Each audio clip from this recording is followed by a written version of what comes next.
Ce cours est dédié à la dynamique de l'océan dans le domaine côtier.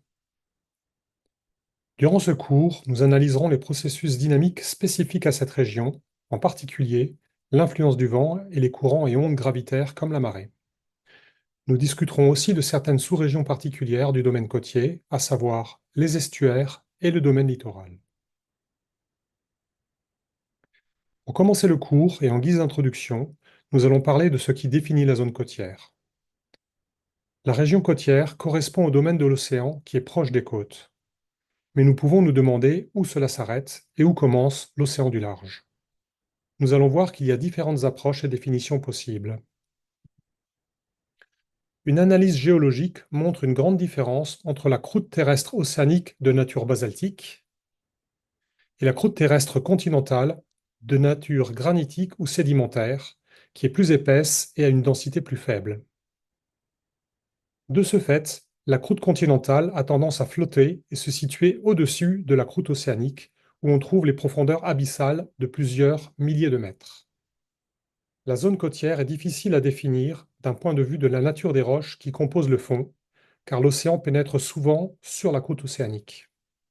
Par contre, dans un bassin océanique, il existe en général une zone de transition marquée entre la croûte océanique et ses très grandes profondeurs, et la croûte continentale, qui se trouve en surplomb. En effet, le plateau continental de profondeur limitée est séparé des grands fonds océaniques par la marge continentale, qui est une zone où la profondeur varie très rapidement. En général, on définit la zone côtière comme la partie du plateau continental où la profondeur est au maximum de 200 mètres. Quand on évalue cette zone côtière maritime au niveau mondial, on se rend compte qu'elle est très limitée. Sur cette carte de topographie terrestre, la partie émergée continentale est en vert, jaune et rouge, et la partie océanique est en bleu. La couleur cyan correspond à la zone maritime côtière, pour laquelle la profondeur sous la surface de l'océan est inférieure à 200 mètres. On se rend compte que l'extension de cette zone côtière est aussi très variable selon les endroits. Par exemple, elle s'étend seulement sur une dizaine de kilomètres au large du Pérou-Chili, mais elle peut s'étendre sur plusieurs centaines de kilomètres dans des secteurs comme l'Indonésie ou la Nouvelle-Zélande.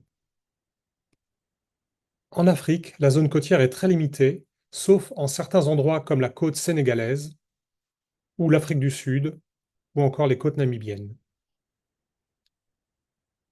Comme pour l'océan du large, nous allons nous intéresser à la circulation des masses d'eau dans la zone côtière, et les lois et équations que nous allons utiliser pour cela seront les mêmes que pour l'océan global. Mais comme la zone côtière est donc caractérisée par des profondeurs limitées, on peut s'attendre à des modifications importantes de certains processus physiques. Les courants vont par exemple ressentir la présence du fond et modifier leur direction en fonction de la variabilité de la bathymétrie, mais aussi être atténués par le frottement sur le fond. La diminution de la profondeur peut aussi engendrer l'amplification de certains phénomènes comme la marée. Pour finir, la zone côtière ayant une extension limitée, la variabilité de petite échelle sera plus marquée, en particulier les effets du mélange de petite échelle ont des impacts importants dans cette région. On peut aussi s'intéresser aux particularités écologiques ou biogéochimiques de la zone côtière.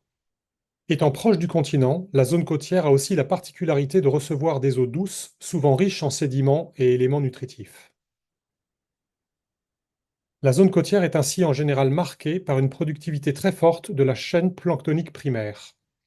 Cette carte montre la concentration moyenne annuelle des eaux océaniques en chlorophylle, en vert, et on voit bien que les concentrations sont amplifiées près des côtes.